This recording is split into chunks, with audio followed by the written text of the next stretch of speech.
Today's top story from the perspective of someone who's there. You are looking live. This just in. Not my beat.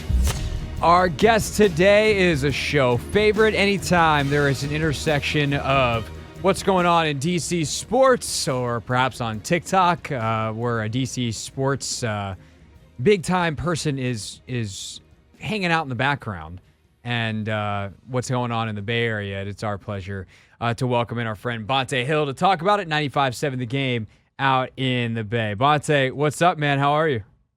What's going on, man? Long time no talk. I was just talking to your producer saying that, man, usually this is dead zone for people out there in D.C., but you got the Nationals playing some good baseball out there. We do.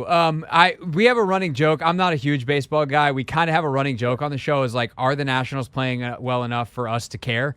And they're getting dangerously close. I might have to start paying attention soon, Bonta, because they are playing some good ball. They deserve credit. And Nats fans, just so if you're listening, it's not a shot at the Nationals. It's just a reality of where they are in their long-term rebuild and my own baseball proclivities. But that's okay. That's not what we're talking to you about, though, Bonta. We're talking to you about Brandon Aiyuk's TikTok because he does not seem particularly thrilled with the San Francisco 49ers. Can you give us the on-the-ground, non-TikTokified version of the state of play between Brandon Aiyuk and the 49ers right now? Well, I must follow up with the baseball stuff. I'm the same way with the Giants. I love baseball, but the Giants, they stink, and it's really hard to watch. Now moving on to football, the more important things. Yeah, the Aiyuk situation, to me, this one is getting nasty. And look, we just had Deebo Samuel out here who scrubbed his Instagram and actually demanded a trade and wanted to get traded to the New York Jets, which the Niners did explore. They explored trading Deebo Samuel. They just figured, you know what, we're not going to get the compensation that we want for Deebo Samuel. He's had some all-time years. He's a playmaker, fits in this offense. Let's just stall out and wait this out. And they waited it out, and credit to Deebo Samuel. He came to training camp and was a hold-in where he practiced on the side field until they got their numbers right, and he ended up signing the contract. This one feels a little different because of all the players they have to pay, right? Next year, they're going to have to figure out whether or not they want to pay Talanoa Hufanga, Travis Ward, Deommodore Lenoir. Then you got the Deebo Samuel situation where he's getting Deebo Samuel, that is, where he could get up to 24 to 28 million next year. And obviously you can't keep both. You got the Brock Purdy extension looming over this organization, which we just saw what Trevor Lawrence got. Brock Purdy, $55 million per year. We may be looking at that. So there's too many mouths to feed when it comes to the money. So Aiyuk knows that. But at the same time, he put together one of the best seasons a 49er wide receiver has had since T.O. wore the jersey. I mean, 19.7 yard catch, second in the league, 75 catches on the team, number one on the league. He's durable. He is Brock Purdy's number one target. He's the best route runner on the football team.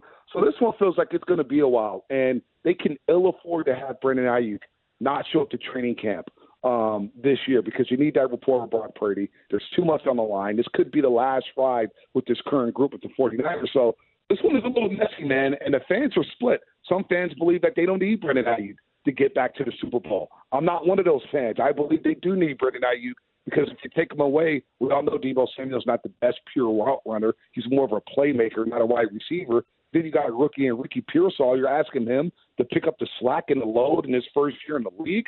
Oh, man. So it's getting a little nasty, and fans are they're in the bind here, Craig, where they're thinking, well, do you pay Aiyuk to 26 to 30 million? Is he worth the 26 to 30 million a season? What's going on here? So it's getting nastier and nastier by the day.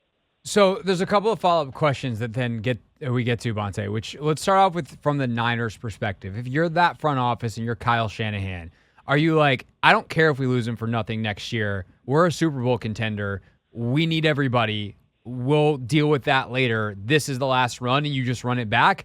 Or do you try to continue to do the long-term play, and do you sign him to an extension? Or if you can't do that, trade him. That way you don't lose him for nothing. Like, are they more in the short-term boat or the long-term boat? I think they were in both, right? Around the draft, around the NFL draft, there was a lot of smoke with the Pittsburgh Steelers. And I do believe John Lynch kind of took his hand and said, hey, look, we always pick up the phone. So in order to trade Brandon Aiyuk, you could get something back. I think that ship is sailed. You want something that could help you for this season.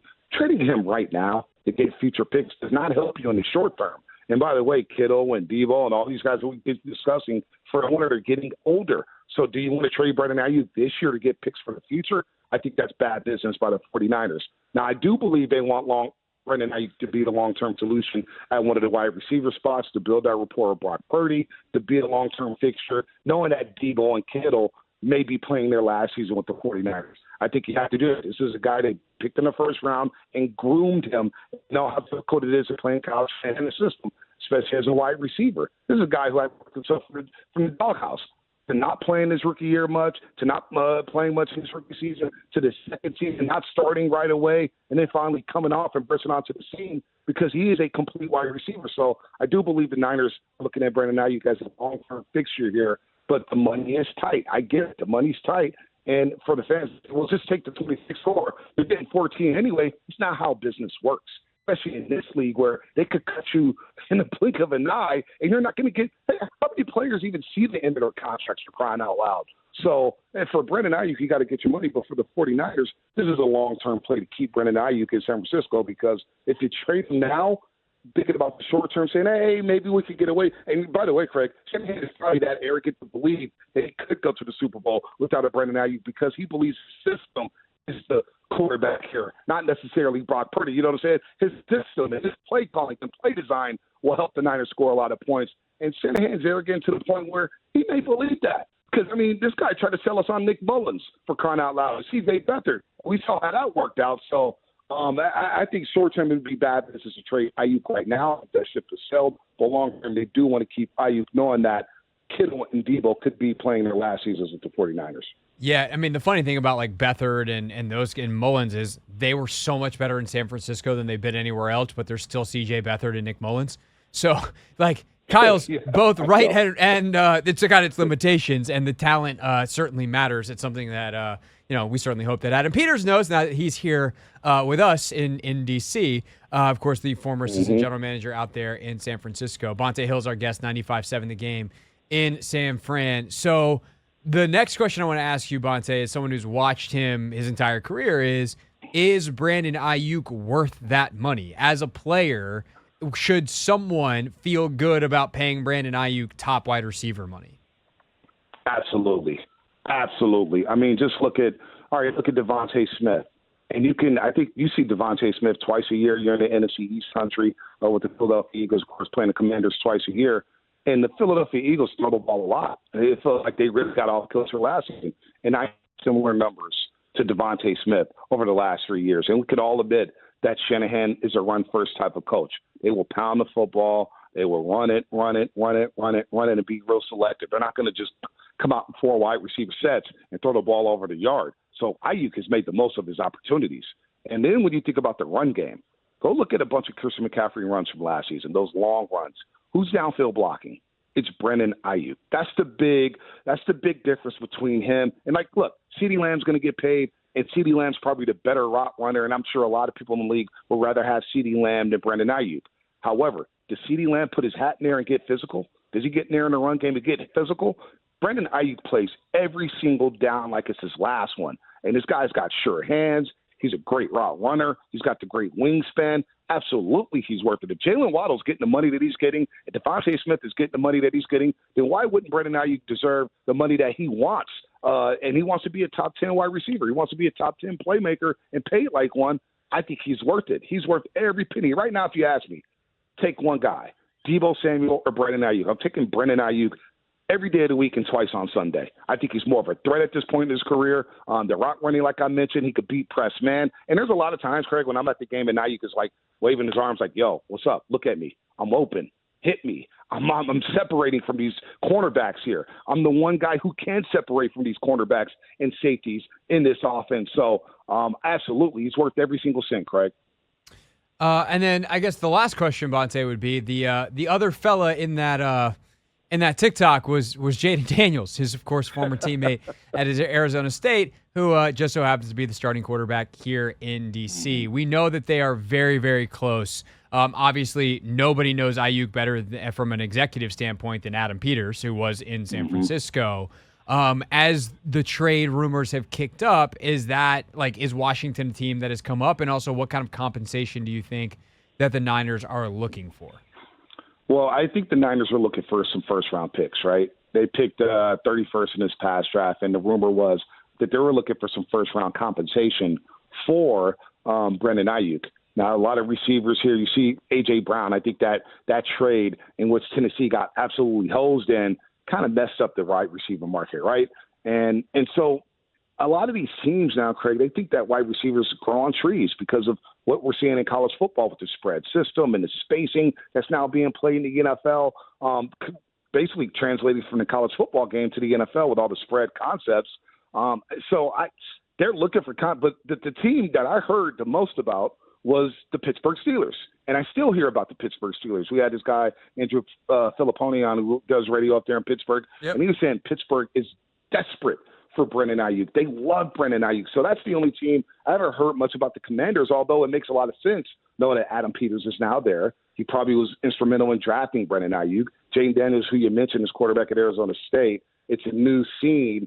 Now, what would it look like? Would it be a receiver swap? Would it be picks? Would Washington be willing to give away picks knowing that they're a rebuilding football team and you need to build the best team around Jayden Daniels right now before he plays out that contract? And what if he blossoms? Obviously, he's going to see big-time quarterback money in 4 or 5 years. So now's the time for Washington to kind of strike with that type of player and to give a player like Brandon Aiyuk that type of money because you can afford it.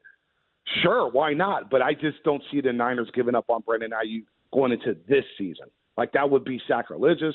That would be devastating for this locker room because the locker room still loves Brandon Aiyuk and they want him back in town. So is Washington come up? No, but it's certainly a team that hasn't slipped my mind because of the connections there with Adam Peters. Yeah, it's an interesting wide receiver situation in Washington because I think they could stand to upgrade the position, but they also, and Aiyuk would be an upgrade, because I would imagine like maybe San Francisco gets Jahan Dotson back or something like that. Yeah, that's the name I keep hearing about, Dotson. I'm just thinking, like, why would the Niners do that? Yeah, well, because Dotson doesn't have to be paid for a couple more years, and it's sometimes it's the math. The problem is they've already paid McLaurin here, and how much money do you want to invest into that position? So, but that's our radio, Bonta. That's what we're actually going to do next. Appreciate your perspective as always, and if rumors start to fly anymore, I'm happy to return serve out there with you guys. Always appreciate it, man. Thank you.